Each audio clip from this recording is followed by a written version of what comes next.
So at this moment, we don't know fully the extent to which the vaccine works against the current dominant strain of the COVID-19. And we are hoping that it will be highly efficacious against the new mutant strain that's emerged from the United Kingdom, where if there isn't data at this moment to support its efficacy against the current dominant strain, we are hoping, imagining and calculating. Sir, there's very limited data, very limited data, sir. If you will look at a large number of previous approvals which have happened, if you have robust phase 1 and phase 2 clinical trial data and your safety signals are very good, that is good enough to really start rolling it out in a pandemic situation. But the phase 2 got over a long time back, then we could have given approval after phase 2 itself. In a routine practice. If that's the argument, then phase 2 got over many weeks ago. We could have started the vaccine rollout by giving approval right after phase 2 instead of waiting for this process to be half complete.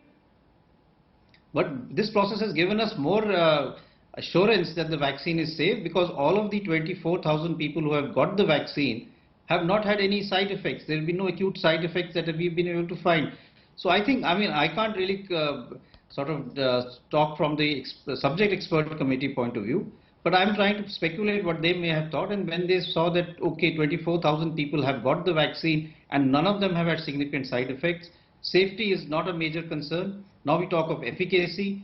The phase 1 and phase 2 trials show very good data to support efficacy. As a matter of fact, there's robust response even after 3 to 4 months. So this vaccine is going to be efficacious. The question would be, is it 60%, 70%, 90%?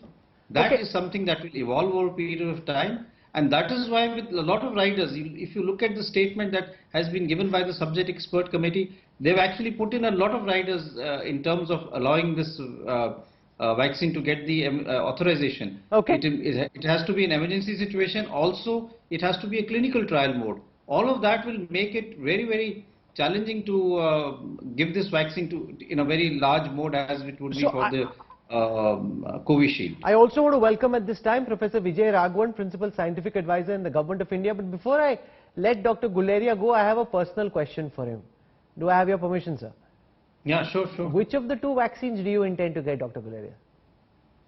So since I am waiting for my turn to get the vaccine, whatever vaccine I get in my hospital on whichever day as early as possible, I'm hoping it's going to be in the early part of January. I shall stand in the line and get it when my turn comes. No, give us the answer you would give to family and friends. Don't give us an answer thinking you're on national TV. No, I'll give this to family and friends. I tell them to take whatever vaccine you get. It will save your life. It will save the life of your fellow citizens. You have to work in a hospital to see people dying. Young people are still losing their life. We've just lost the life of one of our faculty members' husband. He died at a very young age. He was not even in the high-risk group. And he died because of COVID-19. What we are fighting currently about vaccine being good or bad, I think if you talk to people who have died, healthcare workers who are dying even today, they would just want something to protect them, something to really give them some immunity to fight against the virus. When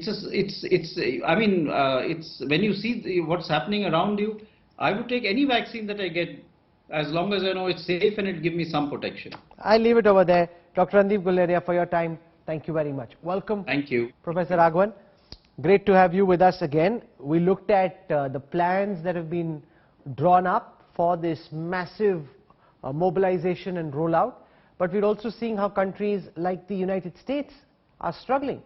Vaccine doses going waste, they haven't found the right number of people, they aren't able to get them at the right time to the right place.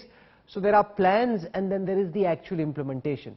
How confident are you at this moment as the Principal Scientific Advisor to the Modi government that the elaborate plans that have been drawn up, all these tech platforms which were earlier used for pregnant women and young children, will actually work in the way that you've administered? Or will it be, or do you apprehend that at least initially there could be teething trouble with a lot of these best-laid plans just fall apart initially?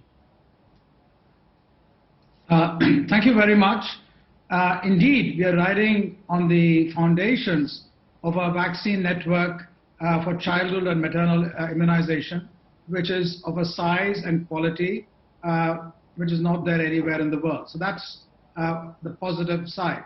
The challenge on that is the scale of what we're embarking now. It's a much larger program, much more intense, and the job is to get it done in a much faster period. And this is indeed a challenge. So the entire network of distribution has indeed been put in place, from manufacturing facility to big warehouses which are refrigerated, to trucks which are refrigerated, to distribution centers which are refrigerated, and down to units which carry packs which are packaged in a manner not connected to power but are refrigerated when they have to go to remote areas. So timing is critical, labeling is critical, verifying that the labels have not gone above permitted temperatures critical, and all that has been put in place. Indeed, there's a very major IT platform, and to ensure that that doesn't collapse upon use, there have been multiple stress tests being done. And these are being done both in terms of those who can evaluate that when there are a huge number of people loading onto the system, is that safe? Those stress tests have been done. Ethical hackers have been got to check whether the system is robust and privacy can be maintained. So every possible test is being done continually to ensure that this is a safe and efficient method.